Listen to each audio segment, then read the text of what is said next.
नमस्कार प्यारे दोस्तों, कैसे हो आप सभी लोग। तो चलिए, फिजिक्स की अगली सीरीज में हम लोग मोशन चैप्टर जो है उससे कुछ इम्पोर्टेंट क्वेश्चन जो आने वाले एग्जामों में काफ़ी इम्पोर्टेंट है। तो चलिए फिर शुरू करते हैं क्लास। देखिए, पहला क्वेश्चन है, किसी समय अंतराल में विस्थापन का परिमाण उस समय अंतराल में वस्तु द्वारा क्या होता है। इसमें कहा गया है कि किसी समय अंतराल में विस्थापन का जो परिमाण होता है उस समय अंतराल में वस्तु द्वारा आसन में है कि तय की गई दूरी के हमेशा बराबर होता है, तय की गई दूरी से हमेशा अधिक होता है। ठीक है। सी है, तय की गई दूरी से हमेशा कम होता है या तय की गई दूरी से कम हो सकता है। क्या हो जाएगा इसका आंसर। तो देखो, यहाँ पे दूरी के बारे में बताया गया है कि जो विस्थापन होता है, विस्थापन का परिमाण, विस्थापन और दूरी में अंतर पता होता है। जैसे मान लो कि आप यहाँ से चलना शुरू किए, यहाँ तक गए, तो इसका विस्थापन भी यहाँ से यहाँ तक होगा और दूरी भी सेम होगी। लेकिन जैसे कोई व्यक्ति यहाँ से घूम के यहाँ आ गया, तो उसकी दूरी तो ये पूरी हो जाएगी यहाँ से लेके यहाँ तक, लेकिन जो विस्थापन होगा वो इतना होगा केवल। तो जो विस्थापन होता है, विस्थापन शून्य भी हो सकता है, ठीक है, माइनस में भी हो सकता है, प्लस में भी हो सकता है, लेकिन दूरी हमेशा पॉजिटिव होती है। इसलिए इसमें कहा गया विस्थापन का परिमाण उस समय के अंतराल में वस्तु द्वारा जो क्या होता है, तय की गई दूरी से कम हो सकता है। ठीक है। इसमें कहा गया कि तय की गई दूरी से हमेशा बराबर होगा, हमेशा बराबर नहीं होता है, जीरो भी हो सकता है दूरी, यहाँ पे विस्थापन जीरो भी हो सकता है, निगेटिव भी हो सकता है, लेकिन दूरी नेगेटिव होती नहीं। इसमें कहा गया तय की दूरी से अधिक होता है, तो दूरी से अधिक होता नहीं। इसमें कहा गया कि तय की गई दूरी से हमेशा कम होगा, हमेशा कम नहीं होता, बराबर भी हो सकता है। ठीक, बराबर हो सकता है, कम हो सकता है, लेकिन अधिक नहीं होता है। तो हमेशा कम नहीं होता है, ये भी गलत है। तो इसका आंसर हो जाएगा डी, तय की गई दूरी से कम हो सकता है। ठीक है, दूरी से कम हो सकता है, बराबर हो सकता है और निगेटिव में भी हो सकता है विस्थापन। इसका आंसर हो जाएगा डी। चलिए नेक्स्ट क्वेश्चन देखिए। अगला क्वेश्चन है कि यदि किसी वस्तु द्वारा तय की गई दूरी समय के अनुक्रमानुपाती होता है तो क्या हो जाएगा। इसमें कहा गया कि कोई वस्तु है, दूरी इसमें कहा गया है कि वस्तु द्वारा तय की गई दूरी समय के अनुक्रमानुपाती है। मतलब क्या है कि समय के साथ साथ चलती है, समय बढ़ेगा तो दूरी बढ़ेगी, समय स्थिर रहेगा तो दूरी स्थिर रहेगी। इसका मतलब ये है कि समय तो रुकता नहीं है, इसलिए समय चलेगा तो समान दूरी चलेगी। तो इसका मतलब यहाँ पे क्या होता है कि त्वरण शून्य होगा। जब समय के साथ दूरी क्या होगी, तय की गई दूरी समय के अनुक्रमानुपाती होता है, तो यहाँ पे क्या होता है कि दूरी एक निश्चित गति से चल रही है और एक समान चाल से कोई वस्तु चल रही है।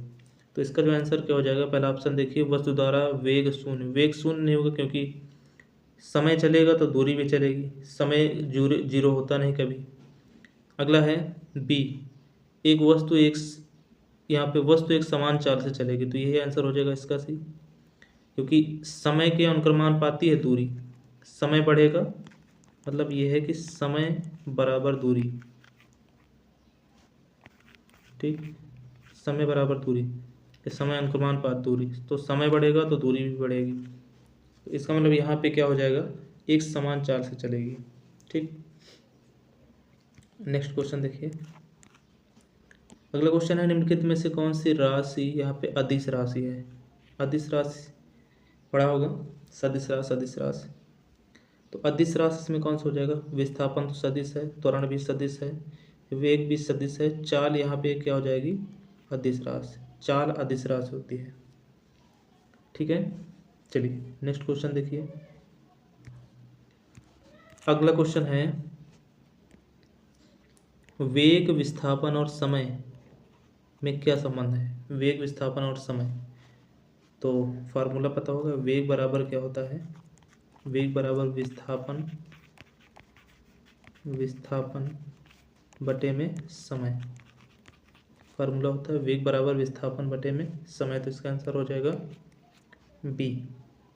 ठीक है, चलिए अगला क्वेश्चन।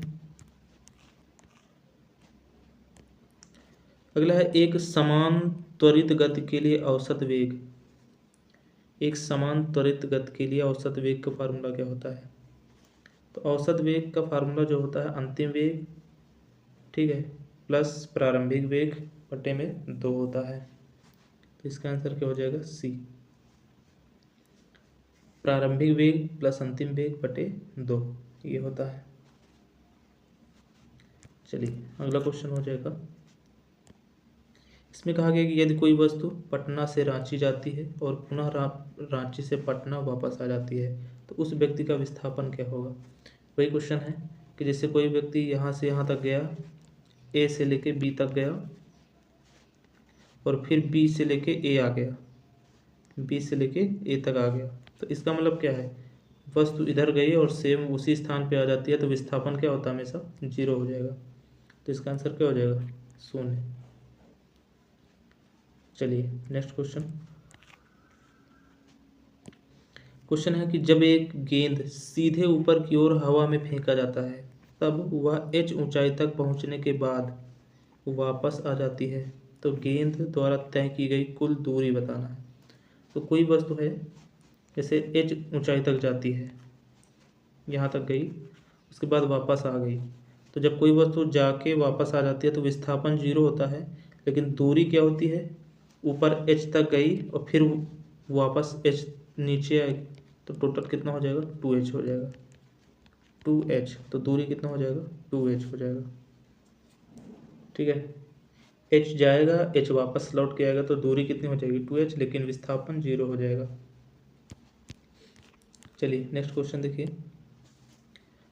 जब कोई वस्तु एक निश्चित बिंदु से आगे पीछे चलती है तो इस गति को क्या कहते हैं? देखो कोई बिंदु है, 2 बिंदु है, इनके आगे पीछे कोई वस्तु ऐसे ऐसे चल रही है, तो इसका मतलब इस गति को क्या कहते हैं? इस गति को कहते हैं दोलनीय गति। ठीक है, इसको क्या कहते हैं? दोलनीय गति। जैसे आपने एक पेंडुलम सुना होगा, ठीक है, अब ये पेंडुलम है, यहाँ तक जाएगा, फिर इधर जाएगा, इधर जाएगा, तो एक 2 बिंदुओं के बीच केवल क्या हो रहा है? आगे पीछे होता है, तो इसको कहते हैं दोलनीय गति। ठीक है, नेक्स्ट क्वेश्चन देखिए।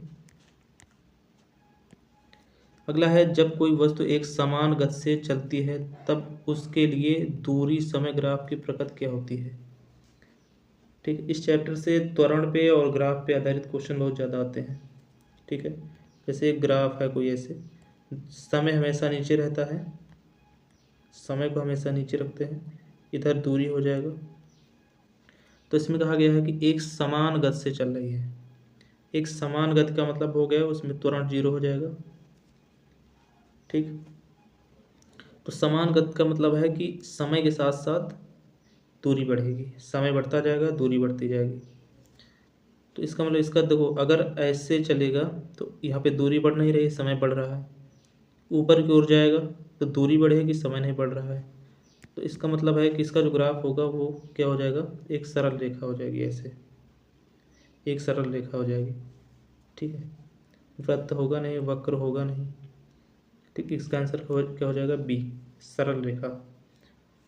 दूरी समय ग्राफ जब एक समान गति से चलेगी तो इसकी प्रकृति क्या हो जाएगी? एक सरल रेखा। नेक्स्ट क्वेश्चन देखिए। 24 सेंटीमीटर पर सेकेंड की प्रारंभिक चाल और 4 सेंटीमीटर पर सेकेंड स्क्वायर के त्वरण से गतिमान एक वस्तु कितने समय बाद रुक जाएगी? रुक रही है तो इसका मतलब यहाँ पे त्वरण का मान क्या हो जाएगा? त्वरण जो है वो मंदन का कार्य कर रहा है। ये जो त्वरण दिया है ए का मान जो है यहाँ पे -4 हो जाएगा, और यू प्रारंभिक चाल आपको दी है 24, तो रुकेगी, इसका मतलब वी का मान कितना हो जाएगा? 0। कितने समय में भी रुकेगी, तो आपको टी का मान क्या यहाँ पे निकालना है, यहाँ आपको टी का मान निकालना है।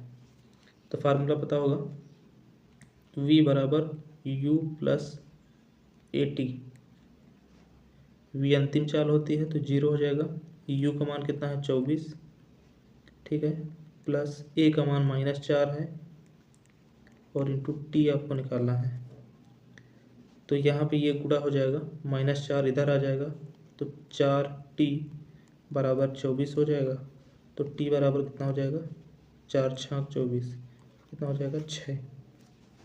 तो इसका मतलब है कि 6 सेकेंड बाद रुक जाएगी। v बराबर u प्लस ए टी का फार्मूला लगा देंगे। वस्तु रुक रही है तो इसका मतलब अंतिम वेग 0 होगा, तो u का मान 0 रखेंगे। और यहाँ पे मंदन हो रहा, क्योंकि गति कोई वस्तु रुक रही है, आगे जाके रुक जाएगी तो इसका मतलब त्वरण माइनस में होगा। ठीक, चलिए नेक्स्ट क्वेश्चन देखिए। समझ में आ गया क्वेश्चन नंबर 10?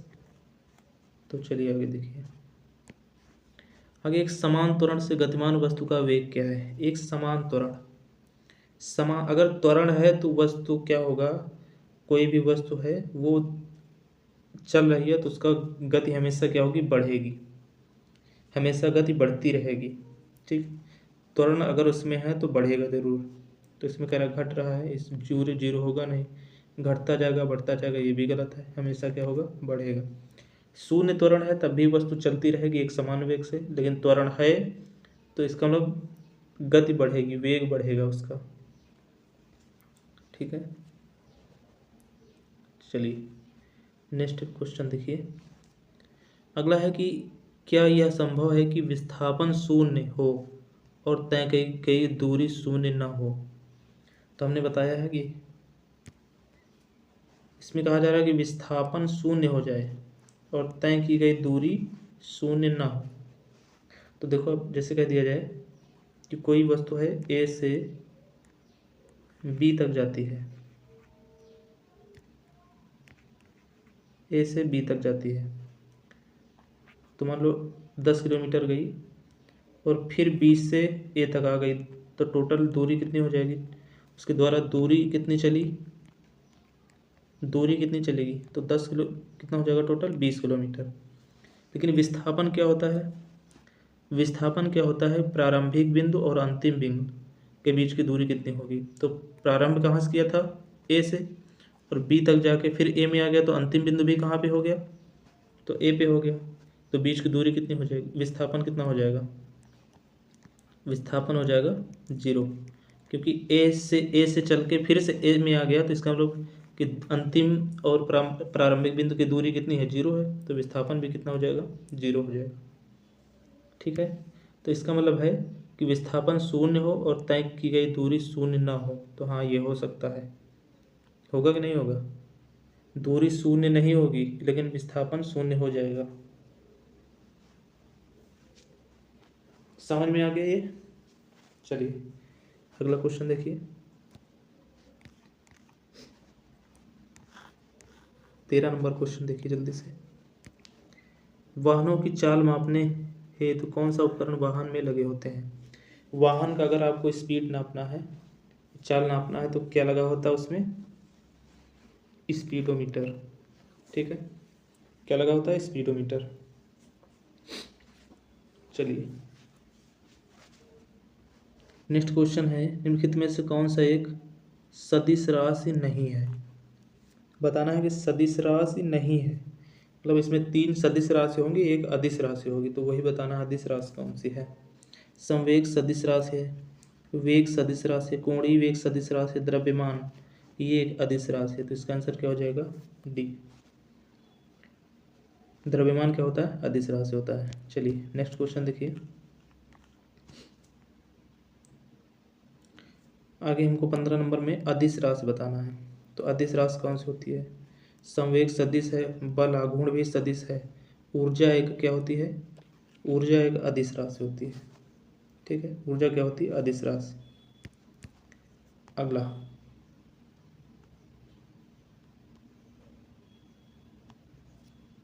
अगला देखिए 16 नंबर क्वेश्चन कह रहा है, निम्नलिखित में से कौन सी राशि इसमें सदिश राशि नहीं है। फिर से बताना, सदिश राशि नहीं है। वेग सदिश राशि है, विस्थापन सदिश राशि है, बल भी सदिश राशि है, आयतन अदिश राशि है, ये सदिश राशि नहीं है ना। चलिए फिर नीचे वाला क्वेश्चन 17 देखिए, कौन सी राशि सदिश राशि नहीं है, सिम। तो सेम क्वेश्चन हो गया। इसका भी आंसर क्या हो जाएगा? आयतन। चलिए अगला क्वेश्चन देखो 18 नंबर। 18 19 एक साथ। कौन सी राशि सदिश राशि है? तो वेग ही इसका आंसर क्या हो जाएगा? वेग। वेग सदिश राशि होती है, बाकी ये सब क्या है? अदिश राशियां हैं। अगला है निम्नलिखित में से कौन एक व्युत्पन्न परिमाण नहीं है? व्युत्पन्न परिमाण का मतलब व्युत्पन्न राशि नहीं है। व्युत्पन्न जो मूल राशियों से मिलके बनी होती हैं उनको व्युत्पन्न राशियाँ कहते हैं। जैसे चाल।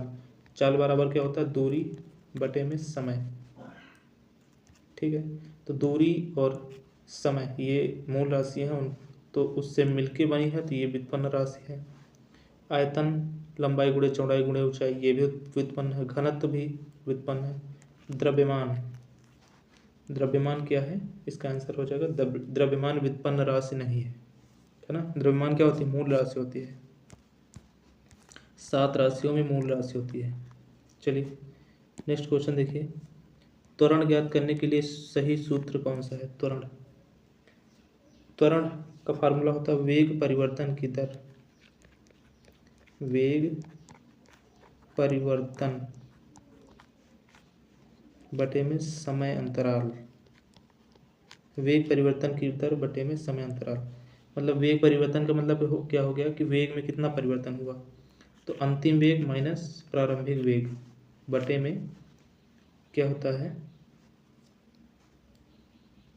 अंतिम वेग माइनस प्रारंभिक वेग बटे में क्या होता है? समय टी ये होता है।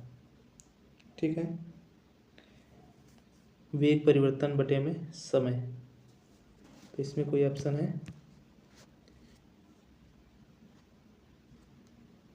तो यहाँ पे आपका माइनस हो जाएगा। वेग परिवर्तन बटे में समय, तो कोई ऑप्शन है नहीं, इसको आपको बनाना पड़ेगा। यहाँ पे केवल माइनस हो जाएगा। ठीक है, v minus you upon T, या ऐसे भी निकाल सकते हैं। आपको फार्मूला याद होगा v बराबर u प्लस ए टी ये होता है। यहाँ से हम u के इधर लाएंगे तो v माइनस यू हो जाएगा बराबर ए टी। तो यहाँ से अगर हम a निकालेंगे तो t इसके नीचे आ जाएगा, तो v माइनस यू बटे में t बराबर a। ठीक है, तो इसीलिए हमने बोला यहाँ पे कि यहाँ पे क्या हो जाएगा? माइनस हो जाएगा। ठीक, चलिए अगला क्वेश्चन देखिए। क्वेश्चन है कि एक पदार्थ के संवेग और वेग के अनुपात से कौन सी भौतिक राशि प्राप्त होती है? संवेग होता है द्रव्यमान गुणे वेग, मतलब एम वी, और वेग केवल वी होता है। ठीक, तो एम वी अनुपात वी निकालेंगे तो क्या आएगा? केवल एम आएगा। एम का मतलब क्या होता है? द्रव्यमान। ठीक है, चलिए अगला क्वेश्चन देखिए। अगला है जड़त्व का गुण। जड़त्व का गुण, जड़त्व के बारे में पढ़ा है। न्यूटन का प्रथम नियम जड़त्व के बारे में बताता है। और आपने पढ़ा होगा जब कोई वस्तु गति अवस्था में है तो गति अवस्था में रहना चाहती है, स्थिर अवस्था में है तो स्थिर रहना चाहती है जब तक कोई बाह्य बल न लगाया जाए। और जड़त्व जो होता है, जड़त्व जो होता है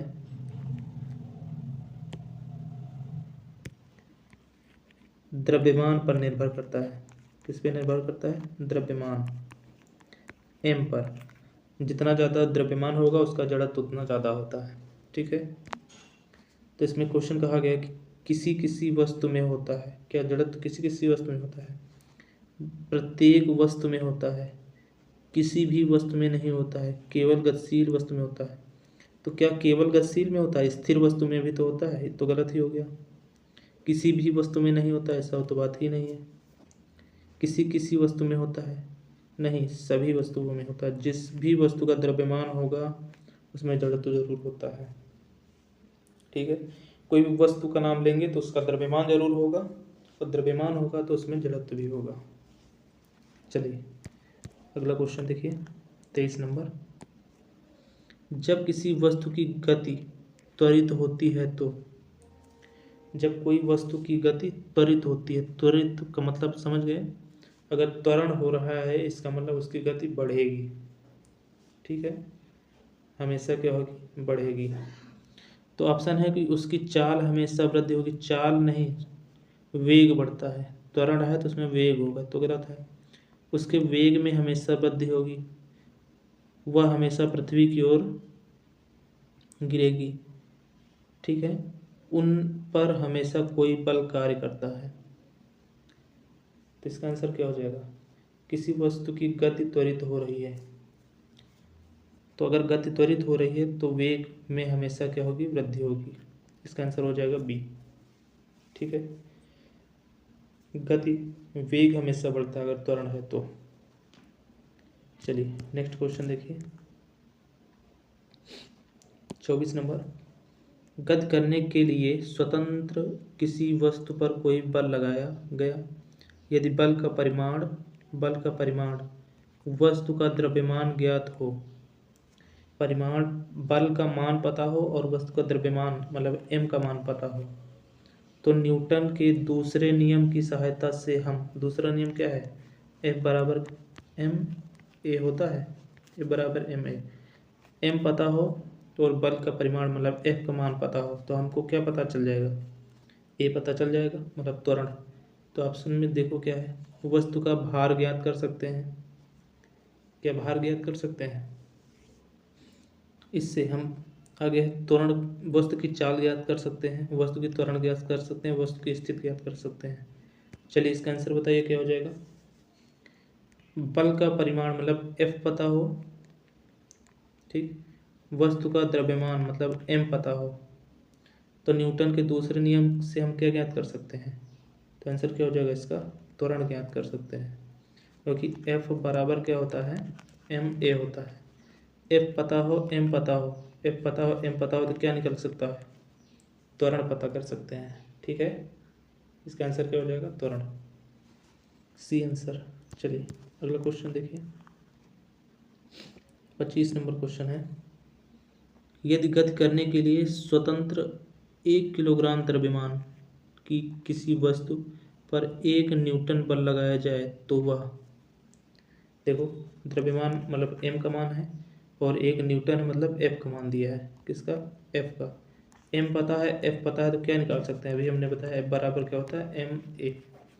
जब F पता है, m पता है, तो फिर इसका त्वरण ज्ञात कर सकते हैं, तो इसका त्वरण कितना हो जाएगा, F अपान m बराबर क्या हो जाएगा, a।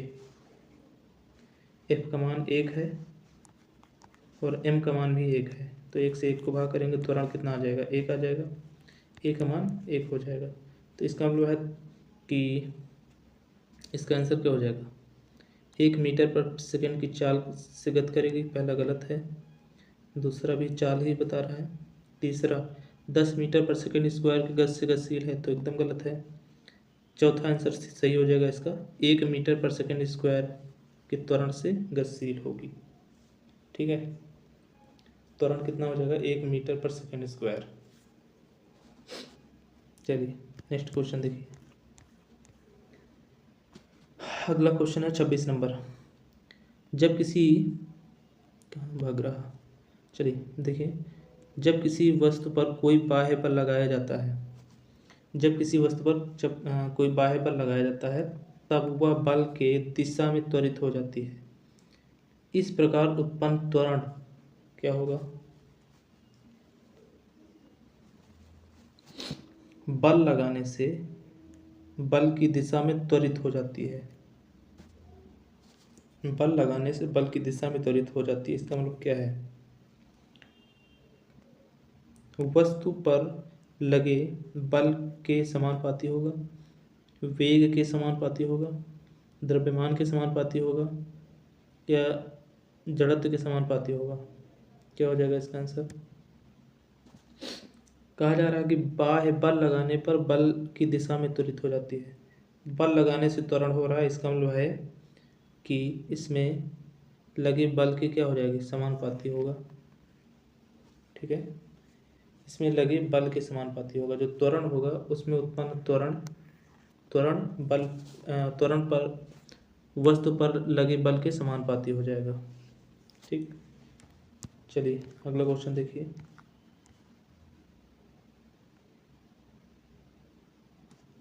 27 नंबर है, कोई अचर बल 0.6 किलोग्राम द्रव्यमान की, ये द्रव्यमान है आपका, किसी पिंड में इतने मीटर मतलब 0.08 मीटर पर सेकेंड स्क्वायर का त्वरण है, यह आपका क्या है, त्वरण उत्पन्न करता है, तो बल का परिमाण कितना होगा, बल कितना हो जाएगा, तो F बराबर ma होता है, m कितना है 0.6 और a का मान कितना हो जाएगा यहाँ पे 0.6 और a का मान हो जाएगा 0.08, इसको गुणा करेंगे 8 छंग 48 हो जाएगा और 2 अंक और 3 अंक पहले दशमलव लगाना है, ठीक। तो इसका आंसर कौन सा हो जाएगा, ए, ठीक। तो ए इसका हो जाएगा आंसर। 28 नंबर क्वेश्चन देखिए,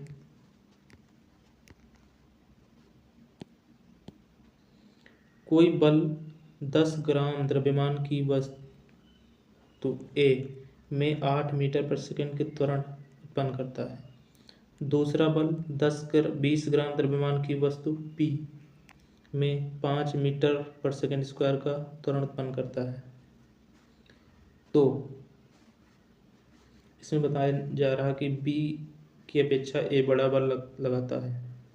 तो देखिए बल कितना होगा, ए वस्तु का बल कितना हो जाएगा, ए बराबर एम ए लगाएंगे, ए बराबर एम ए वाली वस्तु का द्रव्यमान 10 है और यहाँ पे 8 त्वरण है, तो कितना हो जाएगा 80।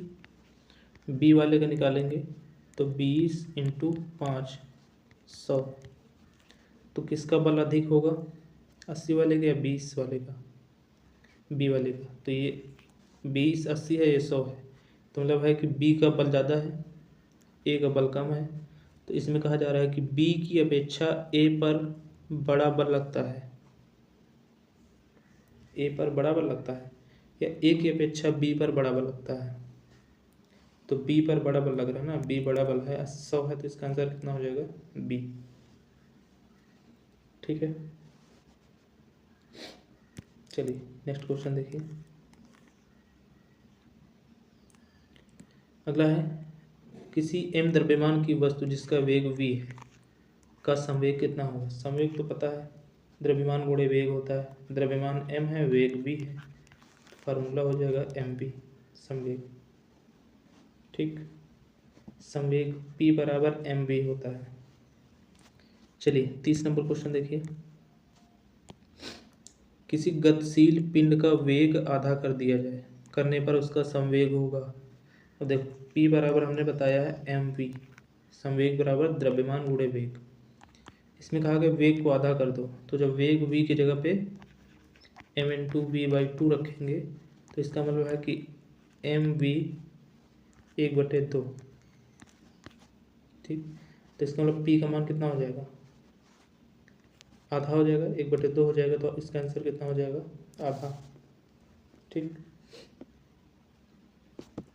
चलिए 31 नंबर देखिए क्वेश्चन,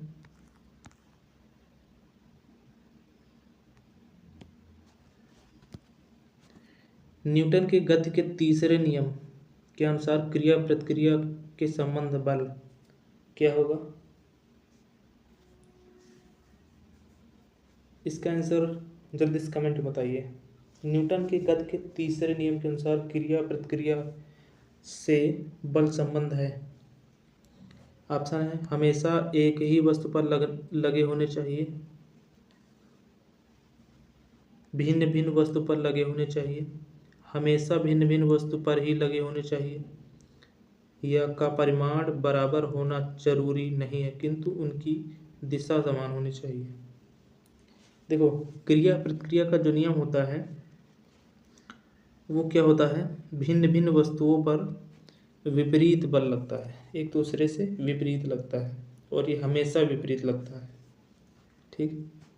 तो इसका जो आंसर हो जाएगा वो सी हो जाएगा, हमेशा भिन्न भिन्न वस्तुओं पर ही लगे होना चाहिए, एक दूसरे के विपरीत लगता है। चलिए नेक्स्ट क्वेश्चन देखिए, क्वेश्चन है कि किसी बल्लेबाज द्वारा क्रिकेट की गेंद को मारने पर गेंद जमीन पर लुढ़कती है और कुछ दूरी चलने के पश्चात गेंद रुक जाती है। गेंद रुकने के लिए धीमी होती है, क्यों? जैसे कोई क्रिकेट है, गेंद बैट से मारता है और गेंद को दूर जाके रुक जाती है, लुढ़कते लुढ़कते जाएगी और आगे जाके रुक जाएगी। तो रुक क्यों गई, पूछा जा रहा है, क्यों रुक जाती है? देखिए इसका आंसर, बल्लेबाज ने गेंद को पर्याप्त प्रयास से हिट नहीं किया। अब कितने ही तेज से मारेगा कि वो कभी नहीं रुकेगी, तो गलत ही है। वेग गेंद पर लगाए गए बल के समानुपाती होता है, इससे कोई मतलब नहीं। गेंद पर गति की दिशा में विपरीत एक बल कार्य करता है। गेंद पर कोई असंतुलित बल कार्य नहीं करता, अतः गेंद विरामावस्था में आने के लिए पर। देखो जैसे कोई गेंद है, लुढ़कती लुढ़कती अगर जा रही है आगे, ठीक, तो रुकती इसलिए है क्योंकि इसके विपरीत एक विपरीत बल कार्य करता है। जब कोई वस्तु लुढ़कती हुई आगे जाती है तो उसके एक विपरीत कार्य हमेशा बल कार्य करता है, जिसको कहते हैं घर्षण बल। क्या कार्य करता है? घर्षण बल। और घर्षण बल के ही कारण गेंद रुक जाती है, ठीक। जैसे कोई गाड़ी है, लुढ़कते जा रही है तो आगे जाके रुक जाएगी, अगर उसमें खुद का वेग नहीं है तो आगे जाके रुक जाएगी। क्यों रुक जाएगी? क्योंकि घर्षण बल के कारण, ठीक। तो इसका आंसर क्या हो जाएगा? सी आंसर हो जाएगा। विपरीत बल कार्य करता है, उस बल को क्या कहते हैं? घर्षण बल। चलिए फिर एक दो क्वेश्चन और कर लीजिए। 33-34 नंबर देख लीजिए। किसी वस्तु के जड़त्व की माप होती है, अभी हमने इसको थोड़ा सा बताया था। किसी वस्तु के जड़त्व की माप क्या होती है?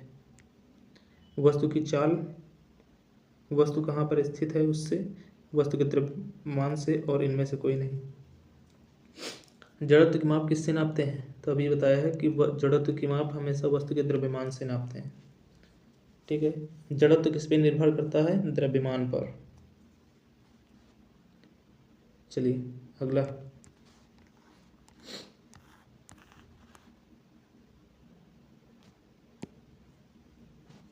अगला है, साइकिल, मोटरसाइकिल, कार, रेलगाड़ी में किसका जड़त्व अधिक है? जड़त्व के बारे में पूछ रहा है। साइकिल, मोटरसाइकिल, कार, रेलगाड़ी, किसका जड़त्व अधिक है? कोई ऑप्शन है कि सभी का जड़त्व बराबर होता है? गलत। देखो हमने बताया है कि द्रव्यमान पर निर्भर करता है, जितना जिसका द्रव्यमान होगा उतना उसमें जड़त्व होगा। तो क्या सबका बराबर होगा? गलत। मोटरसाइकिल का जड़त्व अधिक है। क्या मोटरसाइकिल रेलगाड़ी से या कार से ज़्यादा वजन होती है? ये भी गलत है। रेलगाड़ी का जड़त्व अधिक होगा, इसमें आंसर क्या हो जाएगा? रेलगाड़ी। तो रेलगाड़ी से ज़्यादा वजन किसी का है इसमें? द्रव्यमान किसी का है? नहीं। तो आंसर सी हो जाएगा। तो मोशन चैप्टर के 34 क्वेश्चन हम कर चुके हैं। मिलते हैं नेक्स्ट क्वेश्चन अगली वीडियो में, और आगे क्वेश्चन करेंगे इसमें, ठीक है। तो देखो सभी लोग चैप्टर वाइज पढ़ते रहिए, जो भी आपके पास किताब है जहाँ से, उसके बाद क्वेश्चन करिए, तभी समझ में आएगा ये, ठीक है। और रेलवे में फिजिक्स से जो सबसे ज़्यादा क्वेश्चन आते हैं, तो फिजिक्स को ज़्यादा पढ़िए, और मैथ रीजनिंग तो पढ़ना ही पड़ेगा। बाकी भी चैप्टर की वीडियो हम डालते रहेंगे। तो मिलते हैं नेक्स्ट वीडियो में।